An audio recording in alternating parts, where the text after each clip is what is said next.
Hello and welcome back to Lorcana Villain. My name is Baker. No lair today. It is 10 PM in the evening. It's been a humid few days in the UK. I've got the fan on. I'll try and edit some of that out, but you might hear a bit of it. But I'm sorry, it's far too hot to be in the lair and the lighting that I need to make that work and everything. So no lair today. And yes, my room is an absolute tip. I'm in the process of sorting out my Reign of Jafar cards and the Arcasia's Island ones that I still hadn't sorted. But it was because, right, I needed more sleeves that are the same. You need to sleeve everything in the same sleeves, right? Your play sets of everything. Otherwise, if you make the mistake that I made originally, which is just sleeve your play sets in anything, and then you come to the point of like, oh, I want to build decks, and then you've got to go through all the undersleeving and then the resleeving. It's just an absolute nightmare. So I switched and started only sleeving things in like plain Dragon Shield black sleeves. So I need to have those exact sleeves to actually sleeve things. And here we are, and I'm losing my mind. That being said, it was a very busy weekend for Lorcana. Quite a few large events taking place, but we are going to be focusing today on Charlie's Collectable Show's 11k weekend. I actually had the pleasure to remotely cast the Saturday of this event, which was basically 7 rounds of Swiss on the Saturday, followed by another 2 final rounds of Swiss on the Sunday, so 9 rounds total, and then a cut to top 8. So it was a 2-day event, but on the Sunday there was also a side event, a 2k event that was taking place for people that had been eliminated.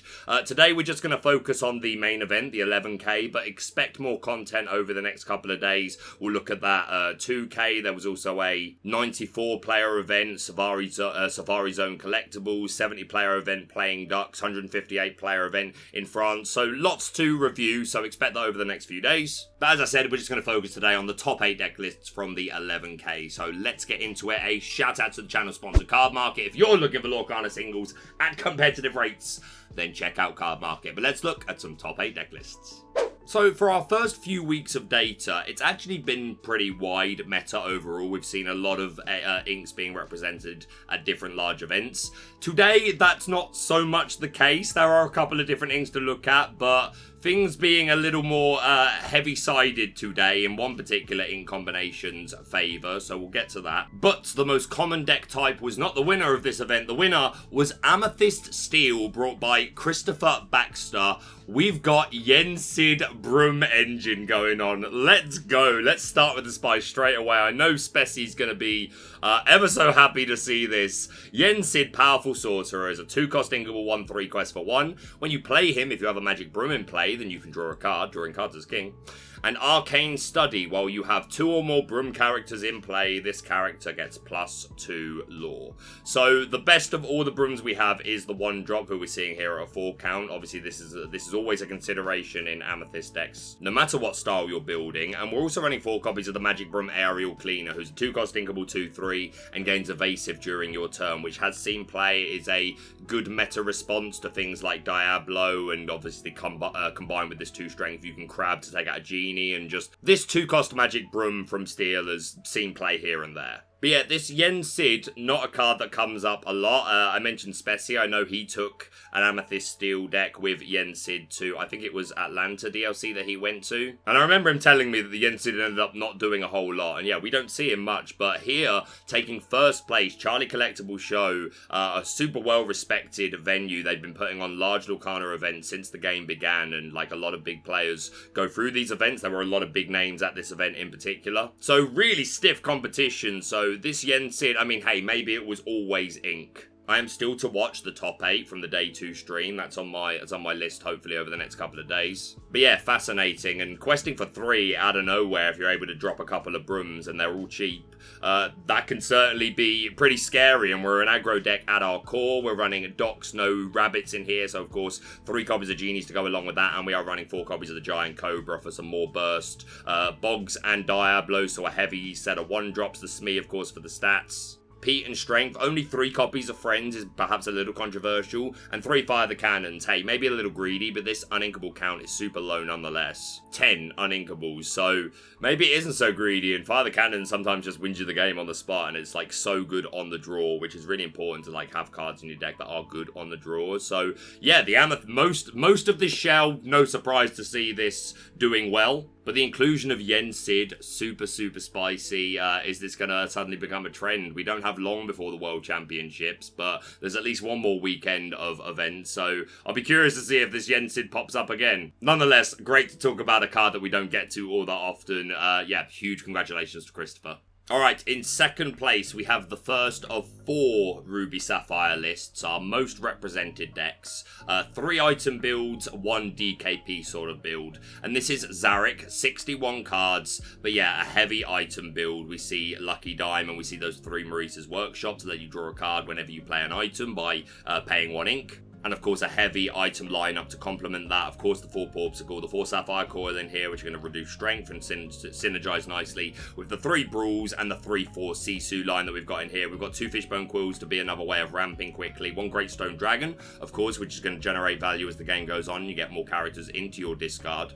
And with this wide item package, we've got 4 copies of Scrooge McDuck, who's going to look at the top 4 cards of the deck on play and find you an item. And hey, if you've got 4 items in play, you can exert them to play Scrooge for free, which is pretty huge. And he's a 4-cost character. Singing How Far I'll Go is pretty good. 2 copies of that card and only 2 copies of Be Prepared. But the item decks have to make cuts somewhere to fit in such a large item package. And again, we are running like a heavy Sisu line with 4 coils. So hopefully the Sisus are going to do most of our board clears for us and establish a character. 3 Tamatoa are so shiny to work so well with that wide item package and the dime in particular, and the Happy as a Clown, 4 copies of this Tamatoa also works really well with all of our items. If we can cheat in, any item is great, but a workshop, a dragon, or best of all, a Lucky Dime, that's also pretty good. 4 copies of Bell here, also really important to combat the aggro decks in format. Just being able to establish this 3/3 body on turn 1 is just absolutely game changing, and allows Ruby Sapphire to get to that part of the game where they really can just take over and dominate the board.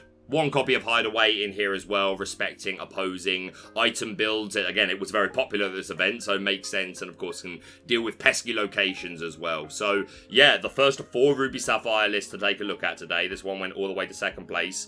Is Ruby Sapphire back? Did it ever leave? Let me know, Ruby Sapphire players. But nonetheless, a huge congratulations to Azurite for second place. Let's do all the Ruby Sapphire lists in a row. In top 8, we've got Colin, another 61 card deck. Yo, Ruby Sapphire players, like in there, 61 cards. Again, a heavy item package, but even heavier this time around. We've got the 4 coil, but we're also seeing 1 copy of Ice Block, which is just exert. Chosen character gets -1 strength this turn. Hey, it's another item to complement your Sisu engine, which is here at a 3/4 count and 3 copies of Brawl. That seems to be the standard these days. It's an extra 1-cost item. It's an extra item in general just to work with Scrooge, but sometimes this curve is just better as well to be able to play Ice Block on 1, ramp on 2. I like it. I like the 1-off Ice Block, and even 2 copies of Shield of Virtue, where you can exert and pay 3 ink to ready a chosen character. This gives you ways to not only protect characters, but multiple challenges. And again, it's just another 1-cost item, because we want this package to be especially wide, because not only are we using Scrooge McDuck and the Tamatoas, but in this deck we're playing 3 copies of the Queen Diviner, 3-cost inkable, 3/3 quest for 1, and you may exert, look at the top 4 cards of your deck, you can reveal an item and put it into your hand, but if the item is cost 3 or less, you can play it for free. So a lot of items here that fit that mold, and 1 copy of Maui's Fishhook, which I just think is really nice. I would always want to fit this into a item heavy build of Ruby Sapphire. If this was what I was playing, you want the items anyway, and this just seems super relevant to deal with Diablos, Genies, Sharks, those sort of things. So yeah, I like the 1-off Fishhook, and yeah, then like a super short character line. We don't even fill the top line with characters, but hey, we're just trying to get as many items onto the board as possible. We're finding them with Queens and Scrooges.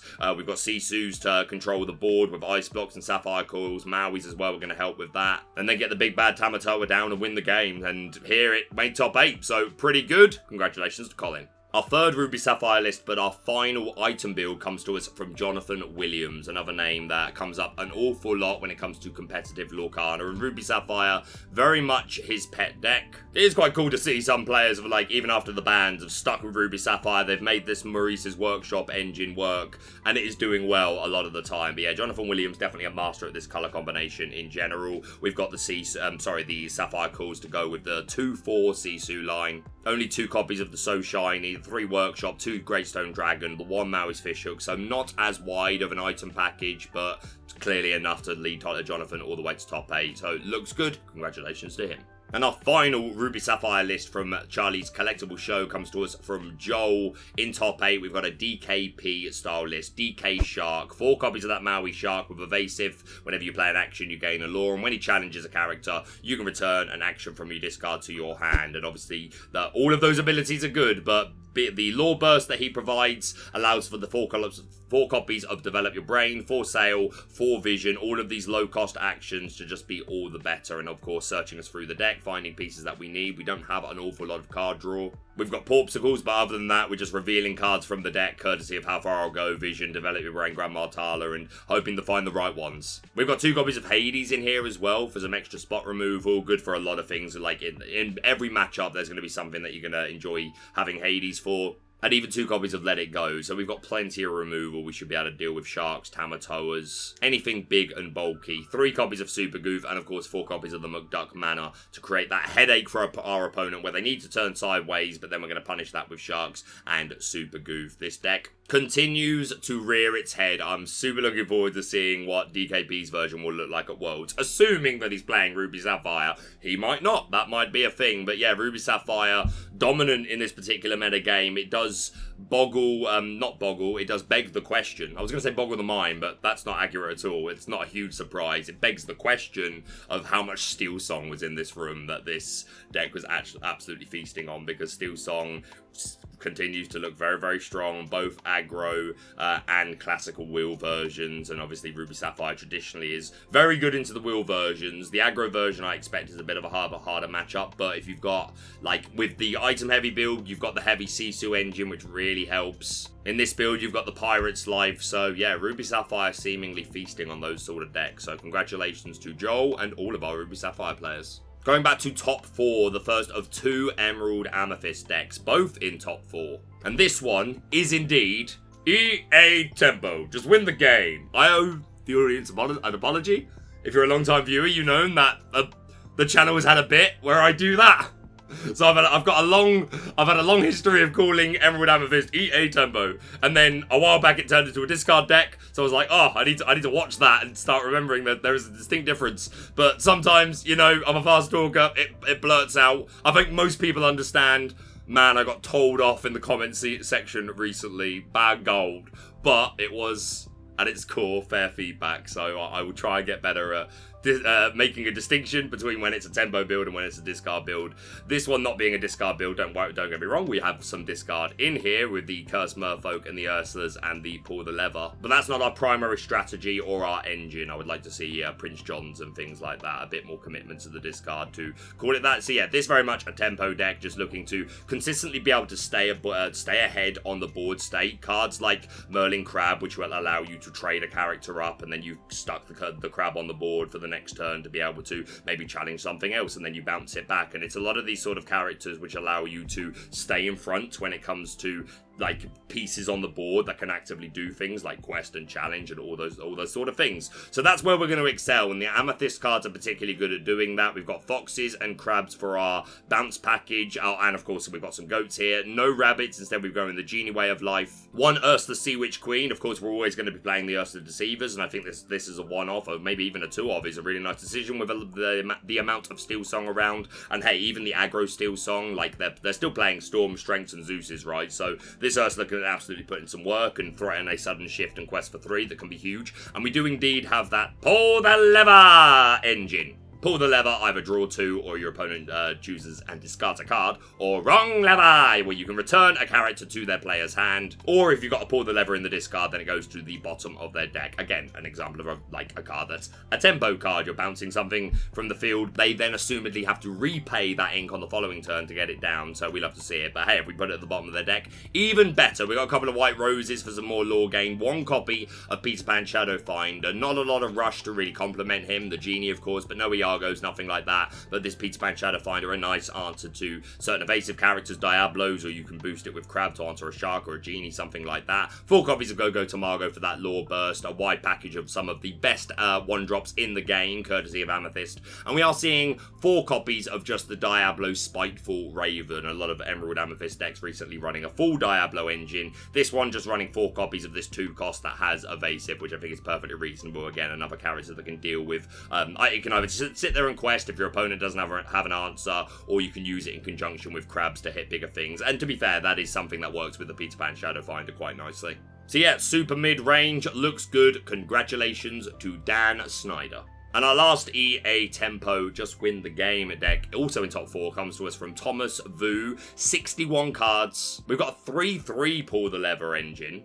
I think I'd want at least the 4 lever, but I respect it. Only 3 copies of Friends as well. 2 copies of that Ursula Sea Witch Queen, which I like. And then a little more focus on the 1 and 2 drops. We've got Diablos, a couple of Rafikis to help combat the board, Merfolks, and 3 copies of Flynn Rider, also questing for 2 and forcing a discard. 4 copies of Pegasus as well. Again, she can cheat out a lot of lore early if your opponent isn't Steel, or if they don't have Evasive, or can be boosted with Crab, which we're only running 3 copies of to deal with opposing Evasive. And 1 Cricky to have a nice surprise challenging turn out of nowhere. Also 3 copies of the Peter Pan Shadow Finder, which obviously Pegasus can benefit from, and the Genie as ever, but we're not running that 2-drop Diablo or anything like that. So really wanting to be able to answer Evasive basically, but they did super well in a super big event, so congratulations to Thomas. And our final deck to look at today in top 8, the one and only Ruby Amethyst. Let's go. Ian, my friend, super shout out to you. Glad to see someone did well with RP. And here we have a Maui Half Shark build taking advantage of the Peter Pan Shadow Finder, who can of course give rush to our evasive characters. We don't have a wide action package, but we don't really need it. We've got 4 copies of Friends, which is one of the best songs, best actions in the game, and getting that back feels good. 3 copies of Brawl already to answer notable threats in format, Aerials, Diablos, Genies, things like that. 4 B-Prep of course, and 3 copies of A Pirate's Life, which allows us to have a slower start and make some really nice comebacks. And yeah, all these actions obviously working really well with the Merlin Shark. The Maui Shark, sorry, wow. Is there a Merlin Shark? I don't think Merlin turned into a shark at any point, but I kind of want it now. But yeah, we're also running 3 copies of Pegasus, the 3/1 Evasive, which against Emerald Amethyst decks is really, really strong. Obviously, like against Steel, you're not gonna, the likelihood that this Pegasus is gonna live long enough to take out a Diablo or something is pretty slim. But Emerald Amethyst do struggle to hit this bit unless you turn it sideways outside of a like wrong lever. Or, of course, when they get to turn 5 and they can play things like Elsa. So this Pegasus early can be really nice against the heavy Diablo engines. Also, as you get later on into the game, obviously the chances that this Pegasus can be removed become... the risk is higher, but if it can survive, like Pegasus plus Crab takes out an exerted Rhino, they probably stormed your Pegasus, but if they don't, then that's one way of taking that out. And, of course, the Pegasus with the Crab can take out a Maui Shark. So, yeah, this Pegasus can be super useful. We've got 4 Diablo, 3 Broom, and 3 Chernabog. 2 Genie, 1 Rabbit, which are obviously super weird counts. 2 Medusa, I really like. I think too many players are dropping Medusa. It's so good against so much at the moment. And 1 card that's getting away with a lot more than it should be because of the lack of Medusa is Hades Ruthless Tyrant, who isn't in this version of the deck, but I do like the new Hades in this style of deck. But yeah, the absolute spice, along with 4 library. 1 copy of the Sorcerer's Spellbook. It has been a while. 3 cost uninkable item. Exert, pay 1, gain 1 lore. No one's running item removal outside of some Emerald decks, like Emerald Sapphire, most likely running Clarabelle, some Emerald Steel as well, but no one's running item removal. Sorcerer has had formats where it has absolutely shined. If you can get it, like, again, playing it on curve, it depends what you're against, right? If they're a slower deck, then this is quite fine to play early. If they're anything fast, then you probably can't afford to spend turn 3, but if you can get to that point in the game where you've stabilized and you can get this down and then it's just ticking away every turn, then yeah, it can absolutely put in work. It's a surprise to see. It's been a while, but hey, Spellbook has been good in the past. No item removal, why not? But the absolute spiciest card in this deck, in my opinion, is from set 8. We have the new Elsa Fierce Protector. 4 cost inkable, 3/4, quest for 1, an ice over. Pay 1 ink, choose and discard a card. Exert chosen opposing character. So, exerting opposing characters is always good. Obviously, in this deck in particular, when you're running Maui Shark, it's even better. We're already running 4 Elsa. If you think of this as extra copies of Elsa, yes, you do need to discard the card, but in terms of ink count, it's the same. If you play this 4-cost Elsa, she doesn't need to dry before you can use this ability. It's not an exert or quest ability or anything else. It just says pay 1 ink. So as long as you've got the ink, you can pay 4 to play this, and then immediately pay 1 ink, discard a card, and exert something. Yes, you are discarding a card, so that's the bad side. But what's nice about this Elsa is now you have access to this ability, theoretically, every turn. You don't need to turn sideways either, which some decks are going to struggle to be able to answer this. The 4 willpower is particularly nice, asking that bit more of steel decks. Obviously, Zeus gets rid of it, but needs the 4 characters for strength, and Storm isn't enough. So this is really spicy, just to have more copies of cards that allow you to exert and control the board. Will it become staple? I don't know, but this is so cool to see, and like making top 8. So yeah, Ian with the spiciest of spice that I've seen in a while with the Elsa and the Sorcerer's Spellbook. Absolutely love to see it. Let me know what you think of this down below. But yeah, huge congratulations to Ian. And that is it. So dominated by Ruby Sapphire. Again, I'd love to know how much Steel Song exactly was in the room. But yeah, Ruby Sapphire with a really good showing this event. Emerald Amethyst also doing really well, and quite noticeably not the discard variants, not even a heavy discard, heavy Diablo variant. Both very mid-range, classical tempo versions. That's really cool to see. The Yensid Amethyst Steel deck in first place. Love it. And then the one we just looked at with Elsa and Sorcerer's Spellbook. This was a super interesting event. Of course, we'd have liked to have seen like maybe 1 or 2 less Ruby Sapphire and like talk about something else. But still like super interesting. And the most interesting of all, no Amber Steel. None at all. That is mind-boggling, mate. Absolutely mind-boggling. I still haven't looked at any of the other results from events over the weekend, because, again, I'm going to do that over the next couple of days. I'm going to assume there was some. But, yeah, Charlie's providing some really interesting data just a couple of weeks before the World Championship. I fly a week tomorrow. Mate! Madness. Thanks again, as always. I can never say it enough. But yeah, shorter video today, and expect more content over the next couple of days, especially because, again, when I leave for Worlds, and then I'm away for 5 days, and then when I get back, I'm going to have a lot of catching up to do, so it's going to be a week, maybe longer, of no content on the channel coming up soon, so I'll try and get out as much as I can over the next couple of days. But yeah, that's it from me for now. Thank you so much for watching. If you're brand new to the channel, please subscribe for all things Lorcana. Hit that like button to show your support, and we'll see you soon.